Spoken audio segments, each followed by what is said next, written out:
Northwestern Chronicles, Episode 24, Express Distress.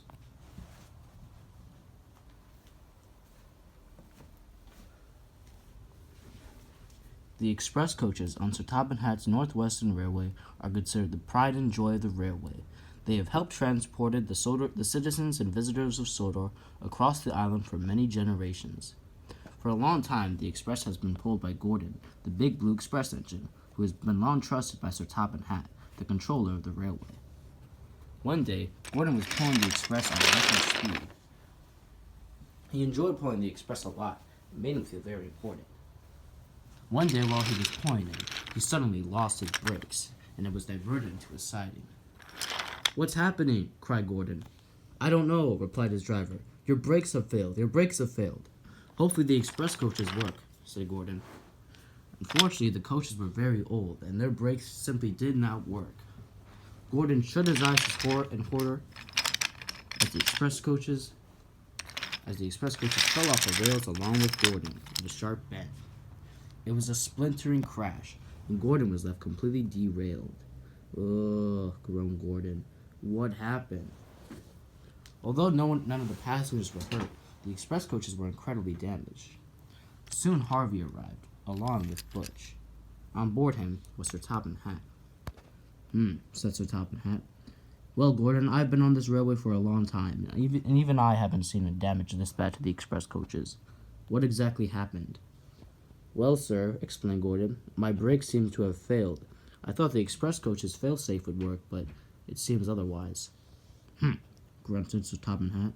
"These express coaches are costing me more money than they are giving. I'm not sure if they're financially healthy for me to use them, but I suppose I'll decide that some other day. In the meantime, Gordon, you're clearly in no state to be pulling the express, so I'm going to have you remain in the siding for the remainder of some time. Meanwhile, these express coaches will have to be repaired, although for quite the price." Gordon was put in the siding under the bridge, and the express coaches were set to be repaired later. The next day at Norfolk Station, Thomas arrived with Annie and Clarabelle. All the engines at the station were discussing what Sir Topham Hatt was going to do with the express. "I hope he doesn't do anything too brash with them," said Thomas. "Yeah," said Percy. "I really like the express coaches, even though I'll probably never be able to pull them." "Even so," said James, "you have to understand that Sir Topham Hatt is a businessman before anything else." Suddenly, Sir Topham Hatt's secretary stepped out of his office. "Hello, everyone," announced the secretary. "As you all may know, Gordon endured a severe accident yesterday at a sharp bend involving the express. He was damaged heavily, but he should be able to be repaired. The express coaches were also repaired, but the costs were very, very high." The engines paused for a moment. "Sir Topham Hatt wants to say something to you all." The secretary walked back into his office, and she was replaced by Sir Topham Hatt. "Hello, everyone," said Sir Topham Hatt. He sounded more reluctant than ever. "Well, I'm here to make an important announcement.